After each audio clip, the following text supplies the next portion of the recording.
Dragon's Dogma, open world action RPG by Capcom. What made me decide that I wanted to do all the quests? I don't know, man. I just tried to figure out some good way to format a series for an open world game.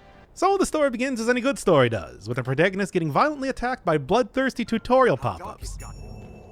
This section doesn't really have any bearing on the rest of the game, or any real quests for that matter, so I just sprint through and have the Chimera at the end punch through my chest so we can get on with the real game and the real protagonist, Hatsune Miku. It's the dragon! Miku's idyllic starting village, as per RPG standards, gets attacked by the dogmatic dragon, and during an extremely questionable attempt to stop this, she gets free heart surgery via claw poke and a speech on the basic premise of the game. Although you'd think that lacking one of the most important organs in your body would be a bad thing, this actually gives Miku immortality, the ability to command a legion of dudes, a cool scar, and most importantly gives the developers an excuse to always refer to Miku as the Arisen instead of her actual name. That's how Become the Chosen One works, baby! Also, I hope you all like seeing the dragon because it's going to be a little while before we see him again.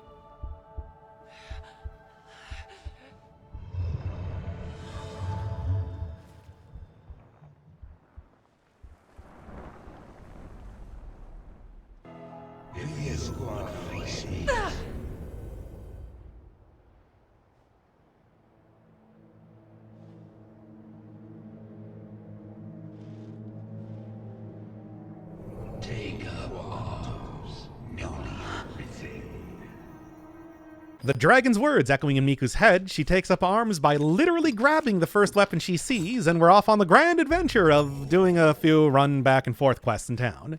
Number 1, tell this guy his brother died. Bam, quest complete. Yep, that's the entire thing. Number 2, this priest is bad at his job and this kid stole his Bible. Thanks to the quest marker, a real MVP of the game by the way, I know the book is on the roof of a building a couple meters away, and that is another quest in the bag. And now is the point I get my first dude, also known as pawns. They're like diegetic NPCs, except instead of the developers not bothering to give more personality and depth to the guy that says, "Wow, a dragon attacked the town," they're just like that.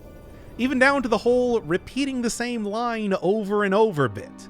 It's all a very clever satire on the nature of video games or something, I don't know. Anyway, they love me, or they would if they were capable of feeling emotion.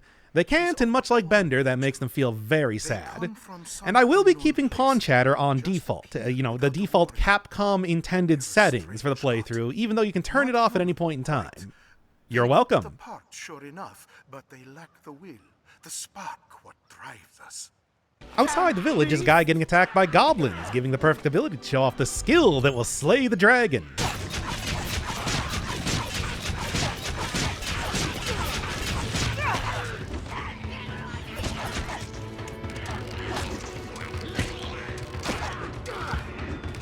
Yep, that's a good start. Whatever, look, the guy is saved and I got another quest completed. Here I spent a bit longer killing rabbits for one of the many kill X creatures quests in the game before walking 10 meters down the road to the next area, the encampment. Here a rock starts talking to me, as you do. They want me to prove my worth by killing a 90% dead Cyclops outside of the gate. Dragon's Dogma does have all the normal RPG staples in terms of gameplay, heavy, light attacks, skills that use stamina, though I mostly use the punch a guy with daggers 50 times skill that you saw against that goblin earlier, but it does also include climbing on enemies. This is on full display for this fight. It's kind of finicky to get to the weak spot most of the time, what with them trying to throw you off or grab you. But it is the best way to do damage against large foes, provided that your stamina holds out. Allison Markley watching me aside, that shows that I possess a boundless will for self-improvement or whatever. And I get a free dude and the obedience of an entire army. It's just that simple. I'm making the default character because who cares, I already have Hatsune Miku. Series of 3 tutorial quests. Yep, I need to do it because it is a quest after all. So first, move these refrigerators, move these color TVs to the designated area. The real lesson here is that you only need to move one because the pawns do the rest. Also, that you have the ability to grab things that aren't giant monsters. Number 2, beat up some training dummies. Again, easy because you have several people supporting you. Number 3, some enemies only respond to physical attacks, and other enemies will leave me waiting around for my pawn to cast Fireball on it once every 5 minutes until it's dead an hour later. Either way, quest done. Now I could continue on with the major quest in this area to get onto the main and only other city in the game, but there are still a few quests back in Startingville. There's also a brief cutscene on entering the village again, where Alison Markley gives a villain speech, and Miku does the classic silent protagonist looks at the NPC with shock/confusion. This guy is, more or less, the main villain of the entire game, by the way. This guy hid in the local well during the dragon attack, only to be attacked by smaller humanoid dragons. Okay, they're called saurians, but what are lizards but tiny dragons? It's kind of a tough fight at this level, but with a little bit of enemy pathing exploitation and knowledge about limb and tail damage, it's very doable. The real battle is not trying to think about how many times Miku has likely used that well. Madeline needs to be escorted to the encampment, but I accidentally talk the inn owner and she disappears. Oh well. Okay, but really, this is one of the many generic escort quests in the game. The main difference is that it has the NPC stopping occasionally because the trip is so short. Not stopping to get attacked or anything, mind you, just padding out the time to complete it. I also finished a Kill X Goblins quest while waiting around. Will you spare some gold? I would repay you, of course. At some point. Most likely. I am She will not very repay much in me. love with you at this moment. This person needs Sunplant and Moonplant to heal people. Sunplant is right outside the village, and I had a dozen of them before even starting this, but there's only 2 Moonplant that exist tucked away at the edge of the shore and in town, respectively. I also learned the hard way that the map centers itself on this point when there isn't actually a quest marker given, and it does not mean that the quest takes place there. Ambush quests are not really quests, despite the name. They appear each and every time you encounter specific groups of enemies, usually a Cyclops or some other big foe, and are endlessly repeatable. They also don't appear in the logs, so I'm not going to be counting them for the sake of the video, even if I end up doing each one anyway. Back at the encampment, I take a quick snooze and the camp gets attacked by a Hydra.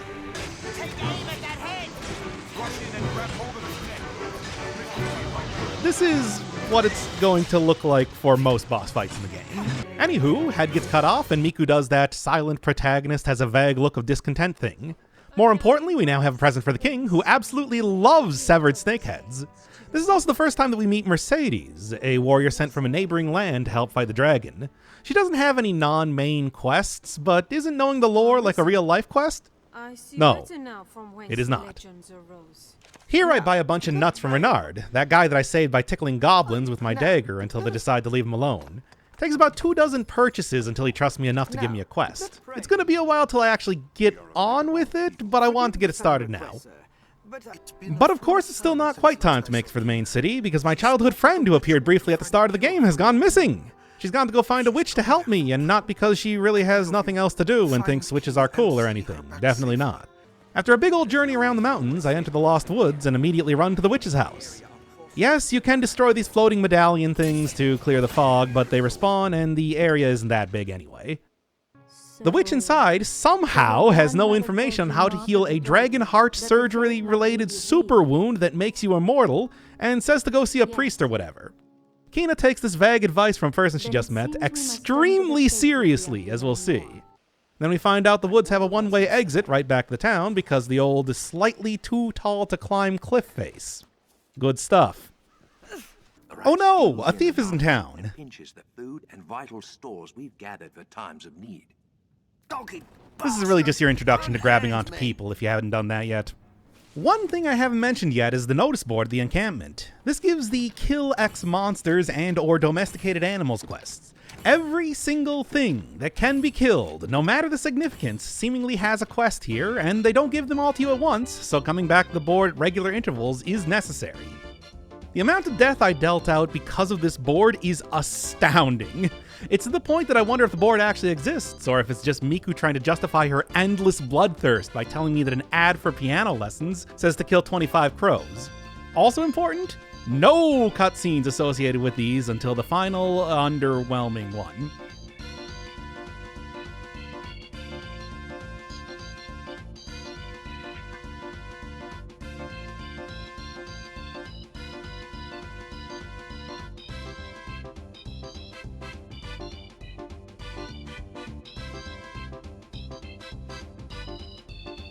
I told you there were a lot of them. In some ways it makes sense. Enemies in Dragon's Dogma are tightly packed together. It's hard to fight only one group of dudes without coming up against at least one other party, usually goblins.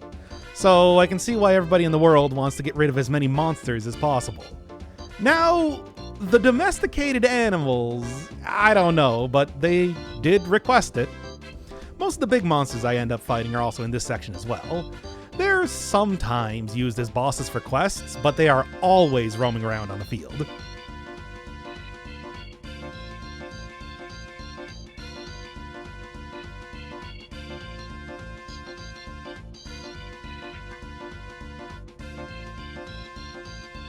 Okay, now back to the main quest. Said quest being slowly escorting a wagon all the way through the mountains to the main capital. Don't worry though, you can relentlessly kick the ox hauling the wagon to make it move faster for a couple seconds. However, this does cause it immense pain and HP damage, so it's useful to have a bunch of pawns that can heal you. They're not going to directly heal an ox after all. Go slowly or torture an animal. The real deep moral choices in this game. This is a strange quest to put right at the beginning. It's just escorting a very slow animal for a huge distance while occasionally fighting a group of trivial monsters. Miku is now in the big city, and that means big city quests. Note, not actually different than quests found anywhere else. Stefan is looking for a magical tome written by an evil sorcerer. Not for anything weird or nefarious, he just thinks Salamet is super cool, okay? And he does sound really cool. I sure hope we get to meet the Salamet guy at some point. Getting the book requires running all the way back to the area near the Witchwood and talking to the bandit lord there. But first I have to figure this out via the loudest yelling man in the world. Now, I could just murder the bandit lord and take his book, but I decided to become besties with him instead and take the book that way.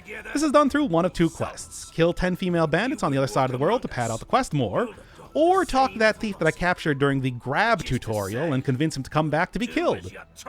I decide on the second one and give him a few skulls to top off his affection meter. Guy just loves skulls. Not that getting them to like me is relevant in any way. This is the only time the thieves have anything to do in the entire game, despite taking up a pretty big chunk of this side of the map. Bingo bango, this trustworthy guy gets his book with no future ill consequences. Nope, none at all. Oh no, my kid died. Sort of. Like, 90% dead. If only there was some kind of cool, strong Arisen that could come and help me. He entrusts me with 2 shards of wakestones, a magic item rumored, and by rumored he means tutorializing a standard gameplay mechanic, to have the power to bring back the dead. With the third one, I may just be able to save this man's son. So, as with most powerful magic items of legend, I take a short walk over to the nearest landlord, engage in a surprisingly cheap transaction to revive the dead and save the son. Yep, simple as that. Bet the guy from that first mission would have liked to have known about this. The well back in starting town has become quite the hangout spot since they found giant lizards down there. Unfortunately, that means there are still giant lizards down there, including one extra giant one. This mission is pretty much the same as the first one, but with egg smashing and a Donkey Kong Country style boss. Pretty easy. I give a visit to the Pawn Guild in town, and they tell me the giant magic pit dungeon underneath the city is acting kind of weird. Yeah, they have a giant magic pit dungeon underneath the city, and the pawns are really into it for some reason. Anyway, I need to go check it out and see what's going on. This is simple enough to do. It's mostly just a spiral staircase that leads down to the bottom. There are a couple side rooms, but there's no actual reason for me to ever go into them. Oh, yep. This happens all the time with basements in older houses and magical pits underneath cities. It's a tentacle infestation. I don't need to fight anything in here, and they spawn infinitely, so I just run out of there. Barnaby is not concerned with the tentacles. With that issue solved, I mean, the game told me the issue was solved, so it's fine, right? I get the great honor of doing errands for the Duke. This is the majority of the main quest content in the game. I guess Dragon's Dogma is a better name than Duke's Errands, right? Oh yes, we've come to my absolute favorite set of quests, From a Different Sky. Rift stones eventually wear down and collapse into collectible coins, and pawns think it's really cool when you find them. Or they would if they had the capability of feeling emotion. This means going to all corners of the world to find them, or more specifically places the developers didn't think players went enough. You've probably noticed by now that there are a number of these quests. What number? Well, there is an achievement for doing 50 quests from the board, so obviously it's 100. Yes, 100.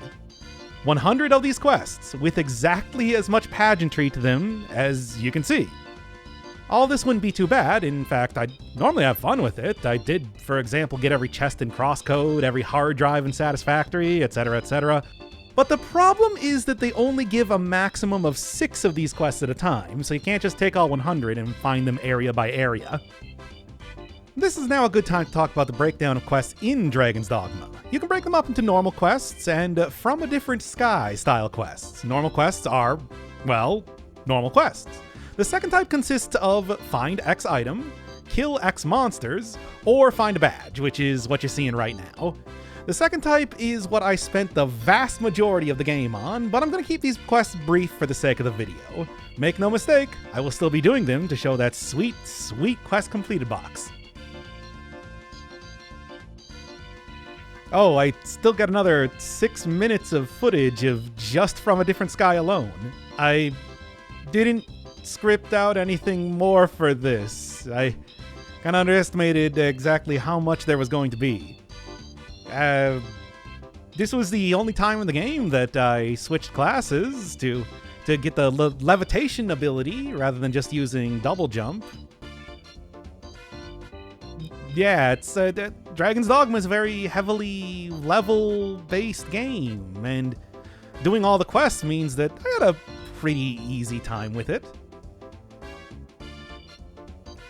Still going. This is the first time I'm doing a video like this. The heavily edited, scripted stuff. I don't know, it hasn't been too bad. If people like it, I'm definitely going to do more in the future. But, hopefully there's not going to be this sort of quest for any future game that I play. Alright, you know what, let's just... Here's what I think I'll do. I'll just sprinkle these in across the videos, the rest of the video occasionally. Because, there's still a lot more time to kill here.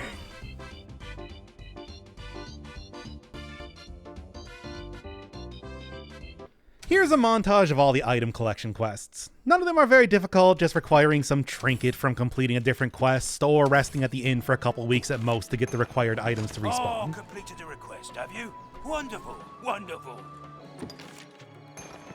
Oh. Oh. Oh. Oh. Well worth doing. Oh. Oh. Oh. Oh. It's work well worth doing. Oh. Oh. Oh. Oh. Oh. It's work well worth doing. Oh. Oh. Oh. Oh. Oh. Mason hates Salvation, the hot new evil cult in town that all the kids are into. He's found out they've got somebody important in the castle on their side and wants me to follow them around. Waiting until night, I see an obviously unique NPC talking to a member of Organization 13 like it's some kind of political cartoon. It's Julian! He's another warrior sent to help with a dragon issue like Mercedes.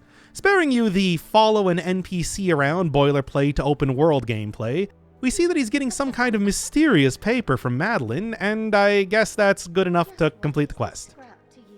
Looking it up later, you can get some dialogue from Madeline saying that the paper was a list of names of people who bought some kind of rare medallion from her, which probably should have been part of the quest in the first place. The local landlord/necromancy goods dealer needs me to evict a family because having your heart stolen by a dragon also gives you authority over property disputes, and I have no morals.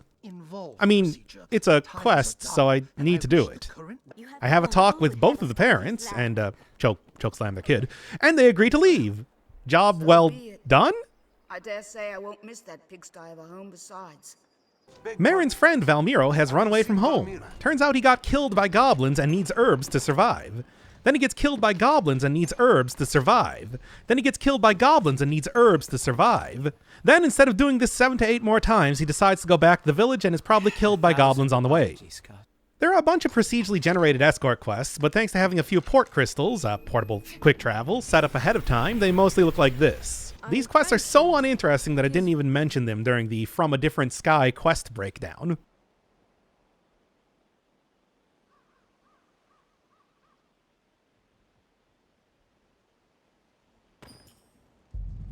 Worm hunt quests are the main quest for this part of the game. You get 4 of them, but only need to complete 2 to continue on with the story. But quests are quests. Going down the list, we've got Decipher a Text.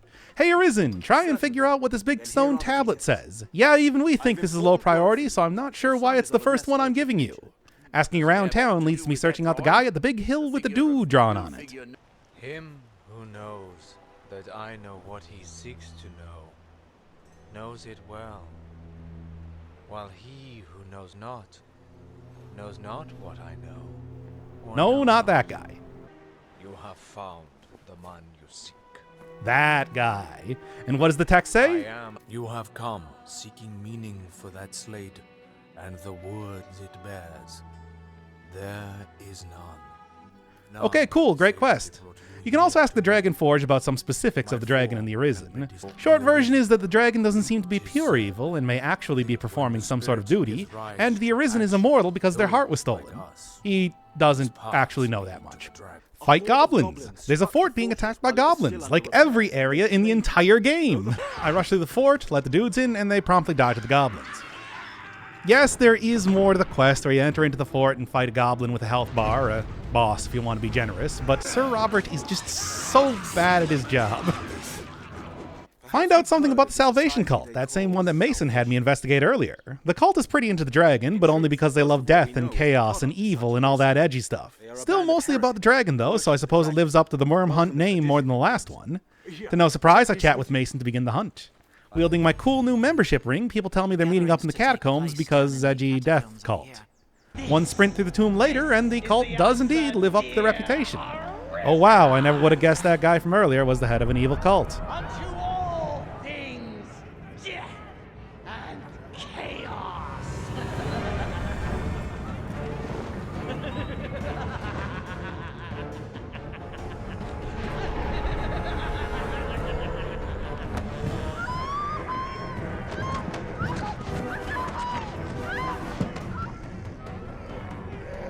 I don't know what they expected from the Death Chaos evil cult. I fight a handful of zombies, which is kind of unimpressive after the Cyclops and Hydra, and kill the leftover cult member because otherwise Mason would be very mad at me, and I don't want to disappoint him. Side note, Mason becomes completely irrelevant in the game past this point, and there's no reason to ever talk to him again. Explore a video game dungeon. Hey, this is like one of those standard video game dungeons. It's got a door that opens after you kill all the enemies in the room, switching water levels, even a boss at the end. It's quite short, and the boss is just a Cyclops, but still, it's something. Then they make me pick up 5 stone slab pieces that weigh so much I can't even wear equipment and carry them at the same time.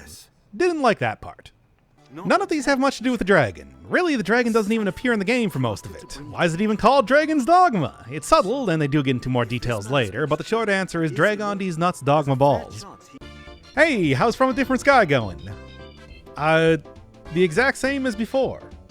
I might have noticed in the previous section that there was a dragon that I saw attacking me while I was getting one. That's not really a dragon, it's a drake. Well, it's a lot like the dragon, it's just a smaller version of it. Just fun facts while we continue to get 100 of these medallions. You know what, here, I'm also going to throw in a little bit of the fighting quest section too, just because there was also more of that than I thought. I was aware that it was a pretty huge part of the game, but still, it's like, wow. These sort of basic grinding quests really did make up a pretty huge majority of everything that I did. So, I expected that, but I didn't account for it, I think is the big difference here. This merchant is hanging around outside the quarry, hoping that some Arisen will come along and open up the weighted plate door inside. Not too difficult, but you do have to contend with an ogre while trying to activate it if you don't want to fight the walking mountain of HP. So, of course, as soon as you tell the guy the door is open, he wants to kill all 3 ogres in the mines, too. He just didn't mention anything about that before to pad out the quest time. After a long time of this, the quarry is now turned into a new friendly NPC hangout, despite still looking like a dungeon. Then I take a quick trip over to the edge of the world to put down a teleport point. This will be very relevant very soon. Now it's time to do that quest that I did with the thieves back when I first got to the capital, except this is a completely different group of thieves that are equally pointless aside from this one quest.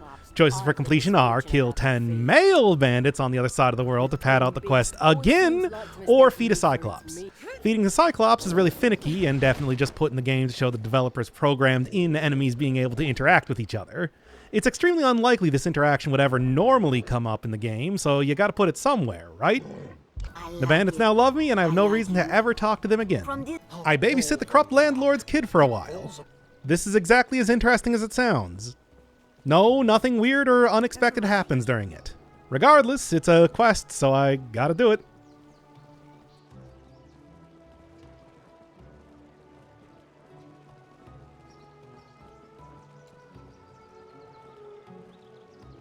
I have completed all the mostly pointless quests for the Duke so well that I can see him in person. Wow, what an honor! After getting a cool hat, the Duke knights me and apathetically welcomes me to the dragon hunting crew. By my command, every road in Grancis shall be open to you henceforth, as a member of the Worm Hunt. May your efforts help deliver us from the shadow of the dragon.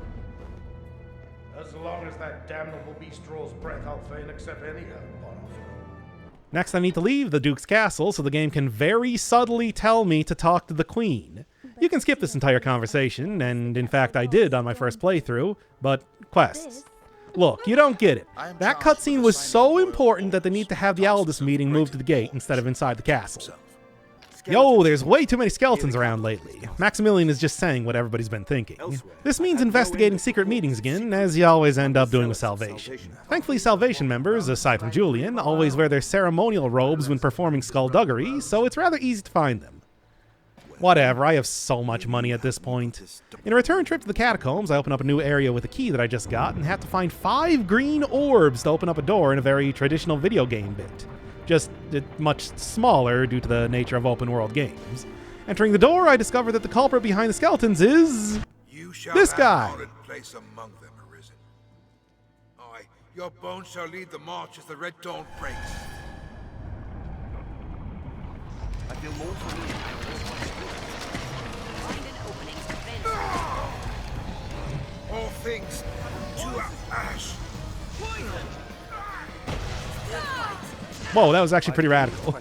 Okay, skeleton problem is solved, although I didn't actually notice any changes in the skeleton numbers before or after this quest, to be honest. The Queen wants to talk to me again. You know what this means? Time to have sex with her. Yep. Uh-huh. Yeah. Before that happens, the Duke comes storming into the room, clearly possessed, or at least unaware of his actions, and tries to kill the Queen while apologizing to a Lenore. Forgive me. Oh, my Lord Edmund, is something...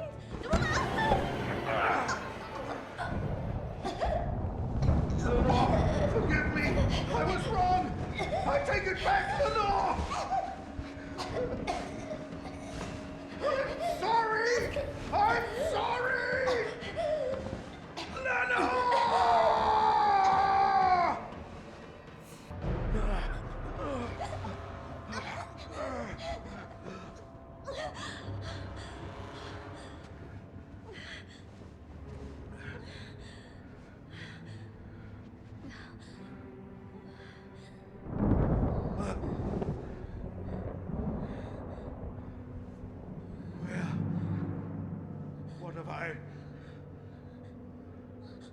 Your Grace, Edmund, this isn't... This wicked fool mistook a trifling kindness that I once paid for something more. She stole into my room. I was terrified. This commoner must be made to learn, sire. Give her a taste of the lash and a stay in the dungeon. Also, the jester is a pervert, if that was important information to you. The Queen breaks me out, you know, understandably throwing me under the bus for that one. Now, this is an interesting turn of events. What happened to the Duke? Who is Lenore? How am I possibly going to continue serving the Duke after these events? If it is work you want, seek Aldous. Oh. An angry mob is planning to kill Celine. I should probably put a stop to that. Well, I don't need to, because a nearby golem scares everyone off instead. Golem fight goes as usual. It's pretty much just Cyclops that has specific weak points that you need to hit. Hey, I can now get into the area behind the house without a living boulder in the way. Inside, the quest completely forgets about the original premise as Celine, and a ghost, give me her entire backstory. The developers really couldn't come up with a better reason for you to go talk to Celine, I guess. Clumsy lore dumping aside, at least we now know that pawns can become human, and Fancy Dan is also going to eventually transform into Hatsune Miku, which is a pretty sweet deal.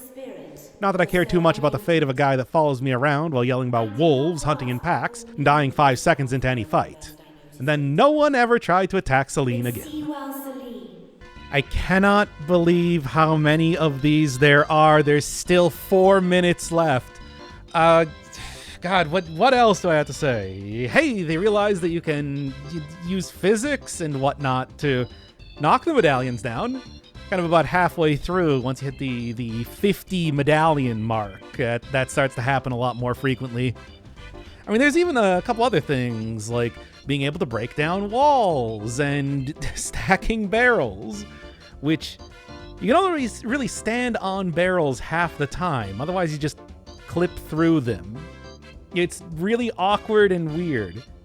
Apparently, these were originally DLC quests, so I guess a little bit of awkward weirdness is to be expected. Well, they're quest proper in the PC version right now, the remake that came out, so hey. The local blacksmith and Madeline both want a metal idol to impress a never-seen weaponsmith to expand their wares. You get the gold, silver, bronze idols from completing quests, or picking them up from the Dragonforge/Celine's houses, so the 2 quests are trivial to finish. Uh-oh! This group of assassins are trying to kill me. Kill me in very specific areas, only at night, and also they're all so pathetic I'm not even sure which enemy I'm fighting is the actual assassin. Too bad, the intro speeches are pretty cool in a cheesy D&D group way. This is the fight against Zero, the leader of the Nameless Men. I am annihilation. You stood tall against my nameless men. Do not just I see you now for a true. Yep, that was a quest indeed. This guy wants to secretly meet me at night to secretly discuss some kind of secret problem. Probably something to do with salvation, a meeting at night quest and all. A part of the army is conspiring against the king, but the letter proving this was stolen by a monster. Which makes sense, you get attacked by 24 goblins anytime you leave the city walls, and then another 24 join in while you're trying to fight the first group. I get the letter back from a gargoyle, which is like a harpy, except it has a boss health bar. Back in the capital, I'm approached by a guard who says that Fiedel is actually a conspirator himself, and I need to give the letter to him. I give the letter to Fiedel anyway, and that finishes up the quest. Yep, I even looked it up later, but it doesn't matter who you give the letter to. This plotline ends here either way. Roland is at the exposition grave in Witchwood. Why? Why not? I steal a part of the headstone, and Roland says that I should talk to a priest about this mysterious stone tablet. I go and see a priest as recommended, but let's be real here, I know where I need to go. The game is predictable like that. The Dragonforge tells me that it's not actually a tablet, but a symbol, a ring in this case, and that I should give it to my most beloved NPC. Who is that? Well, you'll just have to wait to find out.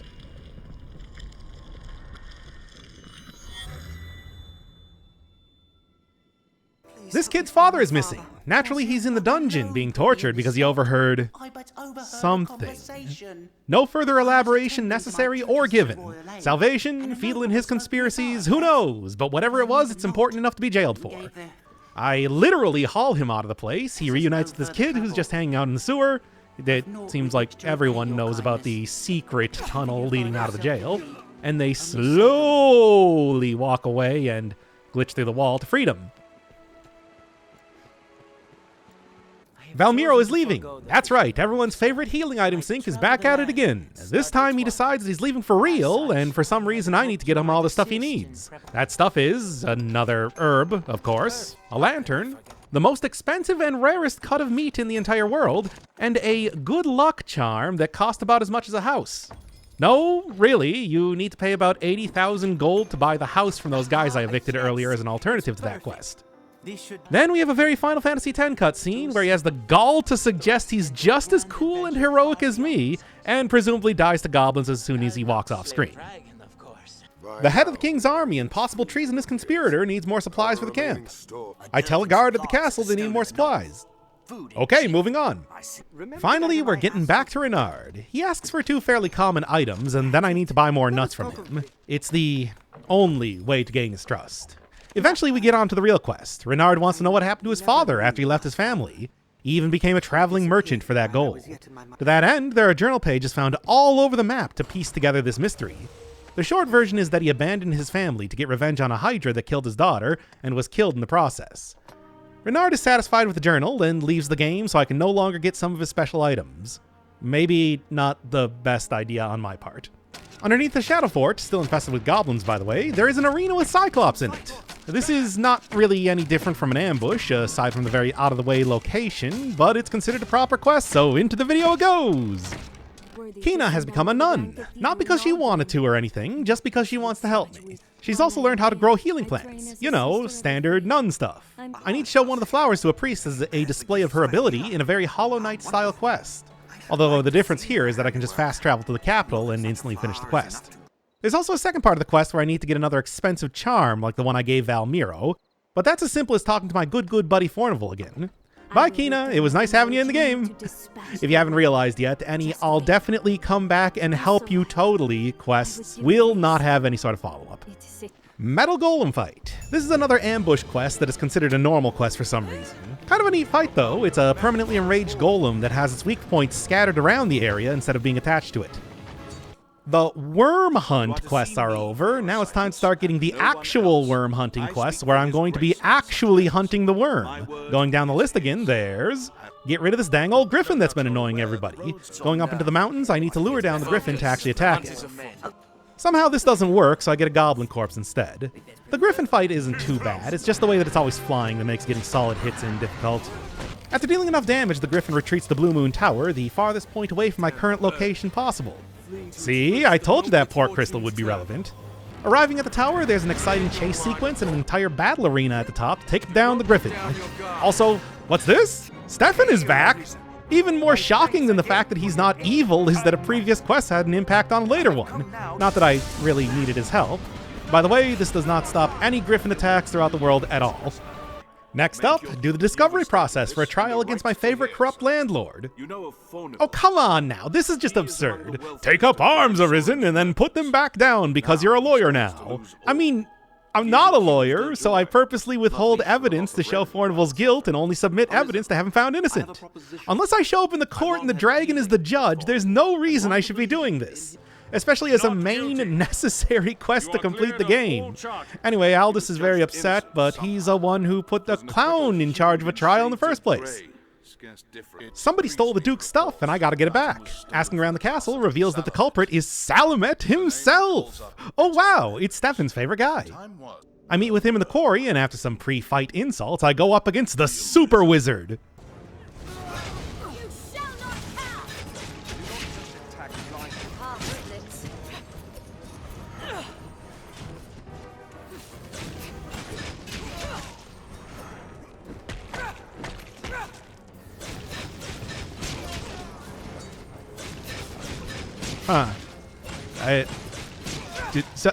Somehow not dying, he flees the Blue Moon Tower, which you might recognize as something of a theme for these quests. Worm King's ring is a talisman of incomparable character. The ring has granted vast power, worthy of housing the whole of my magic. What sublime bliss! What heady rapture! Yes, I will see my dream made reality. My essence, my very the Worm King's ring lets you pass with haste. Be careful. In it, I shall be reborn unto life everlasting.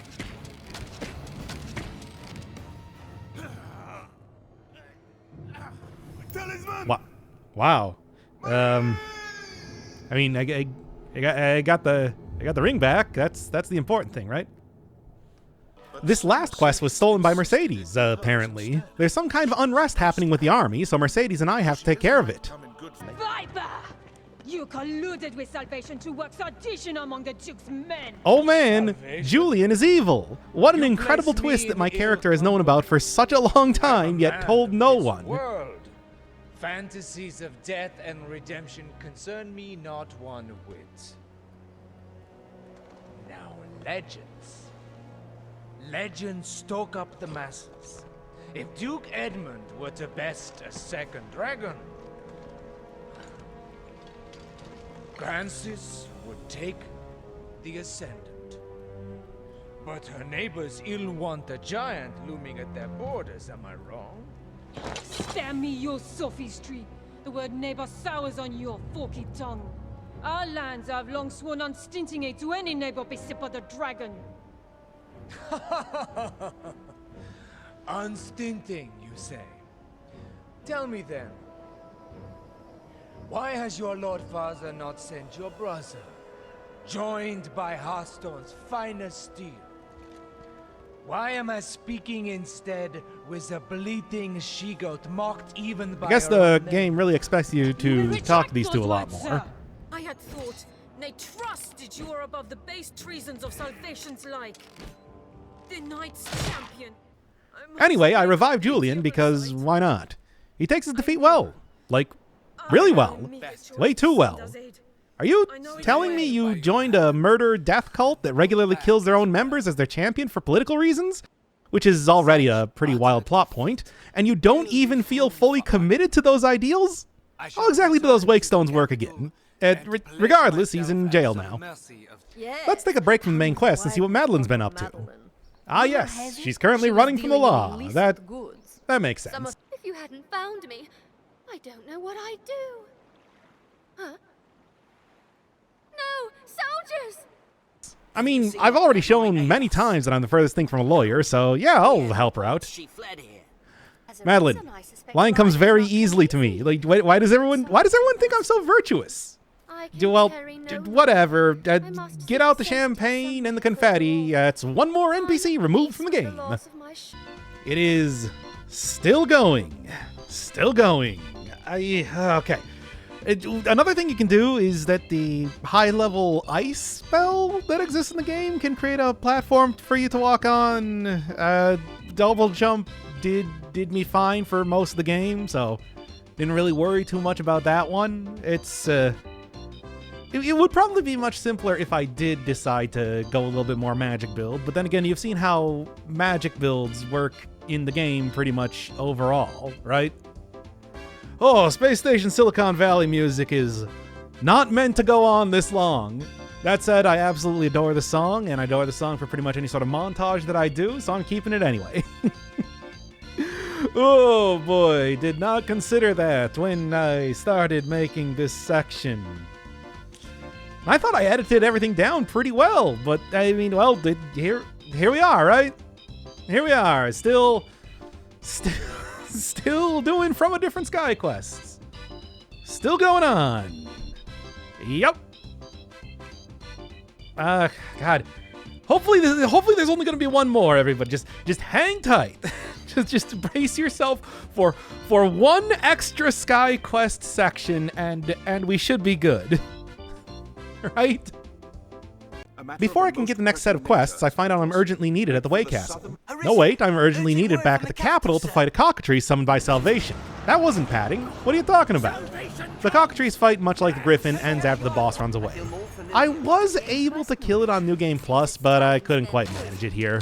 Doesn't really matter though, the only thing that changes is a bit of dialogue and the reward for completion. Now it's time for a change of scenery, as the king is sending me on an expedition to... Oh wait, Salvation is attacking for real this time.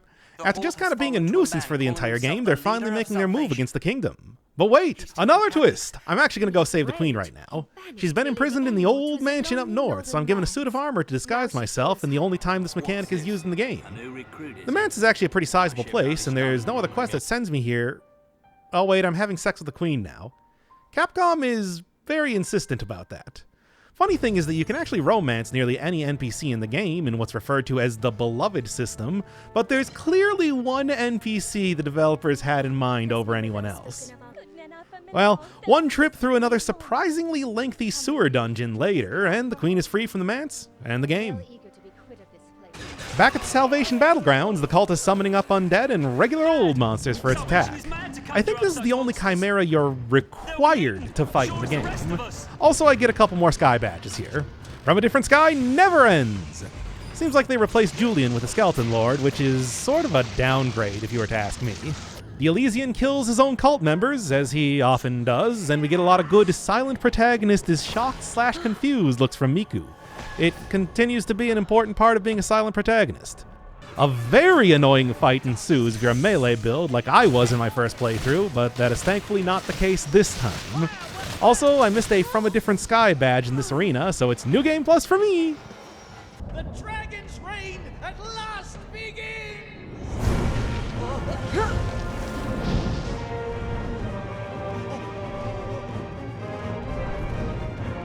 Merciful winged death! All-powerful and merciless Grigori! Behold, you unrepentant blasphemers! This is absolute truth! This is salvation!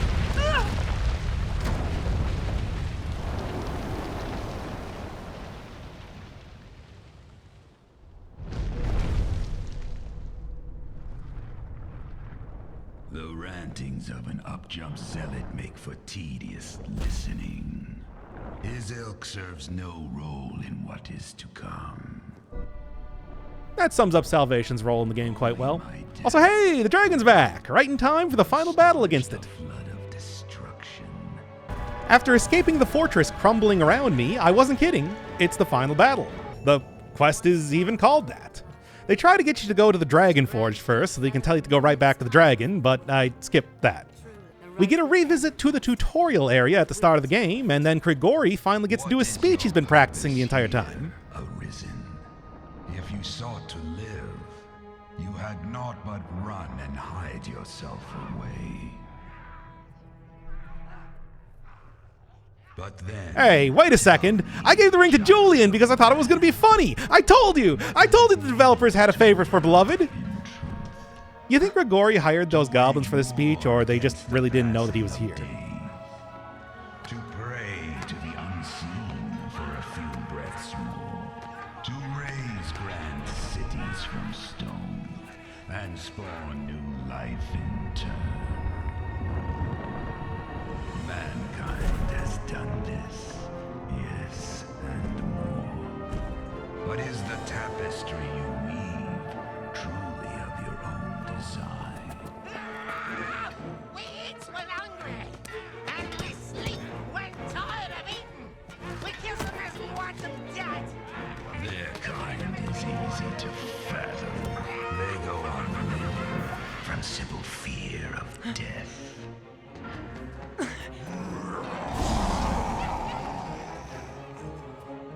But not mankind. Some welcome the end with arms outstretched, while others come to face death incarnate, arms in hand. I ask again, what is your purpose here, Arisen? One path to your survival lies in my defeat. Still my heart, and you stay the coming end. Another path before you is to offer up that which you hold most dear. Abandon all delusions of control.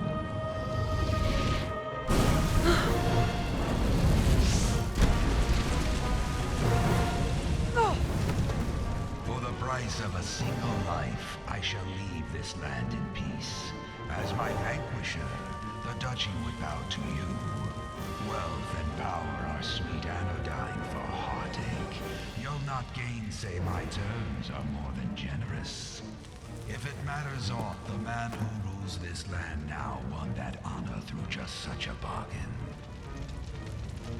The decision... Oh yeah, that explains why the King's Quest had little to do with the dragon. That's a clever twist, or would have been if the King's Quest were a small part of the game while I was actually looking for the dragon or preparing to fight it or whatever. Instead, it's the overwhelming majority of the main quest in the game. By the way, this is the ending you get if you choose to give up your beloved.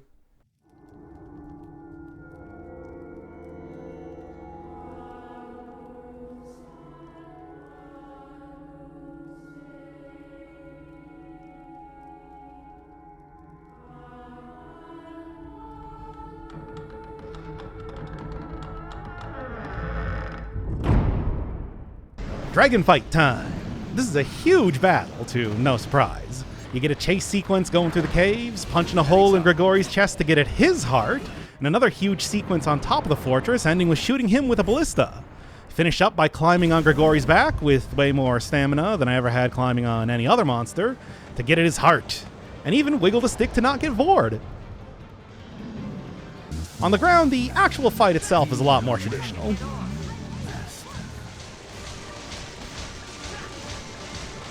Hooray! I win! Everyone's hearts are back. The world is saved. And the sky has turned a lovely shade of dark green, signifying my victory.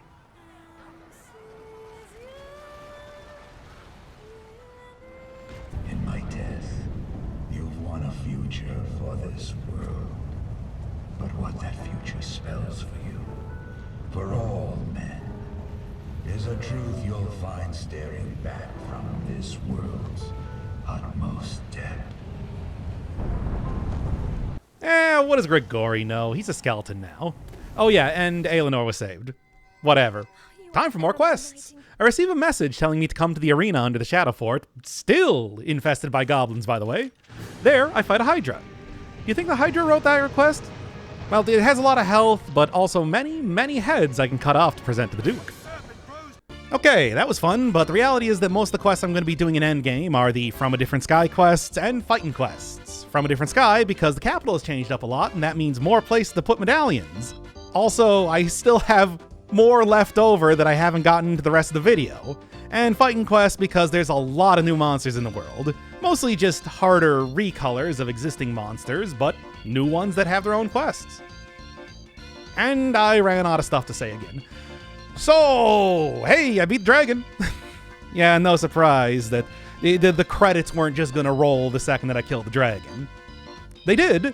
I didn't show that. You do get a rundown of every one of the voice actors and Hatsune Miku walking back to the starting town, but it's you have the green sky, you have the destroyed capital. Of course the game's not gonna end there. There's still more.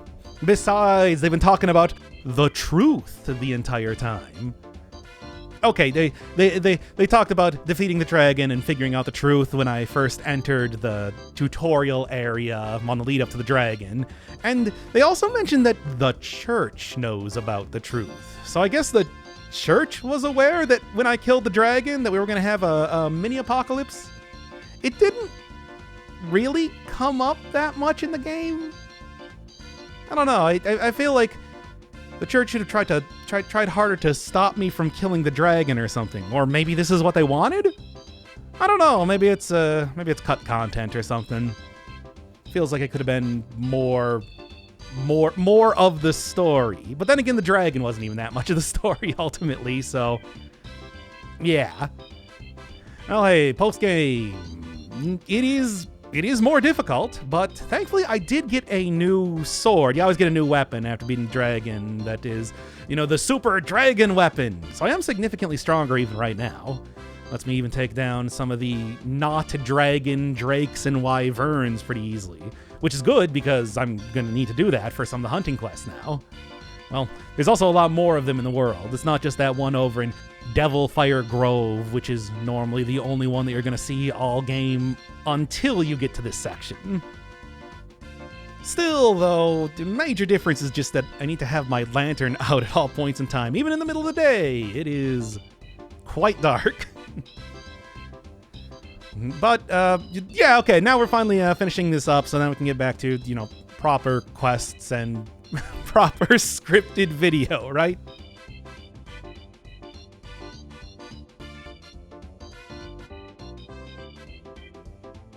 Here we are, the finale for the hunting quests. Sir Byrne! Sir Byrne! Well done. He's that guy that did the tutorial quest at the beginning of the game. He's dead now. There's also new item requests in town. Half the town disappearing to the pit doesn't stop people from wanting stuff after all.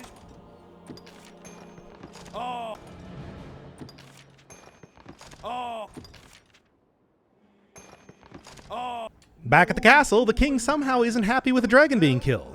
I don't really see what the problem is. After all, the future is now, you pathetic, obsolete man. You were terrible at slaying dragons, terrible at being a king, and now the Vocaloids are taking over. You had me working for you for so long. You did this to yourself. Look at your kingdom, which isn't his fault, but I'm blaming him anyway. Hatsune Miku is the future. Accept it or get out of the way. I get thrown out of the castle.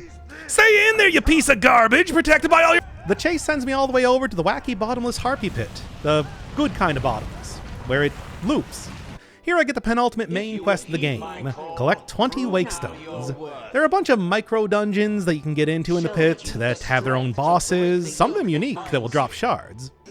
See? That explains the tentacles from way earlier. It doesn't take too long and the dungeon parts are short and very similar to each other. It reminds me a lot of the Chalice dungeons in Bloodborne. Now, before going on to the next part, here's a rundown of all the quests that I've completed.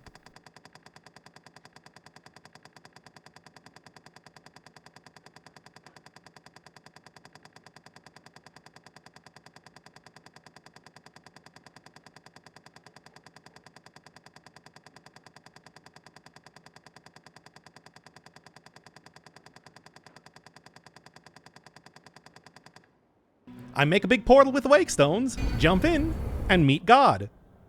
What is even happening right now? Alright, I'll break it down for you. God is tired of being God, but you just can't quit being God.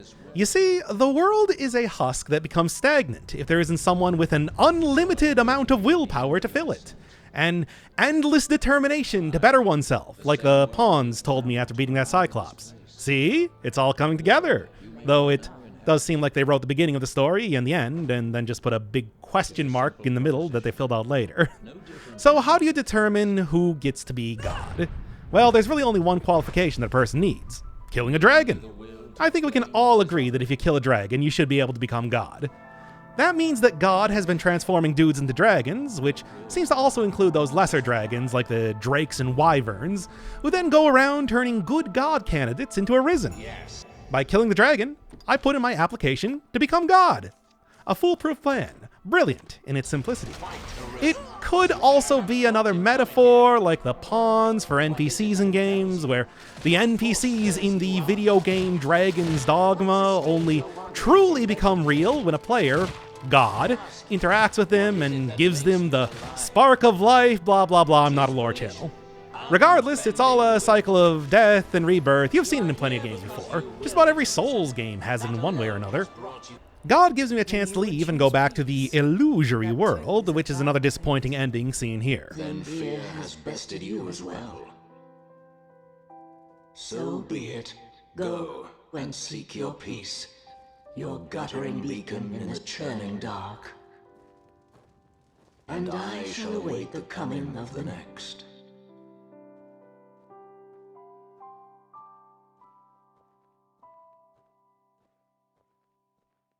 But if you keep going, all the NPCs in the game try and stop you.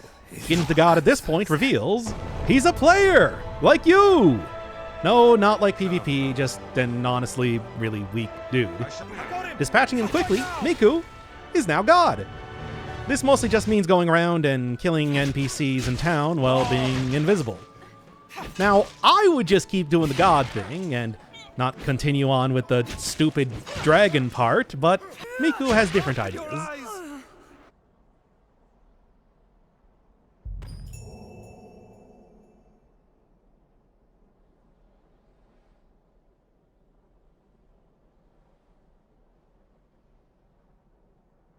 This sends Miku and Fancy Dan back into the real world, and with the spark of life that Miku gave Dan, he finds himself transformed into Miku.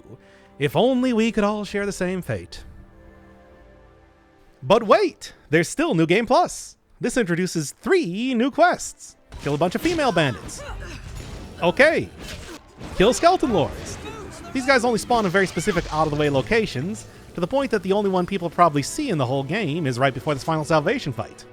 Kill hellhounds, which are all over the place in the post-dragon world. Also, I got that last sky medallion. Wow. What a way to end the video.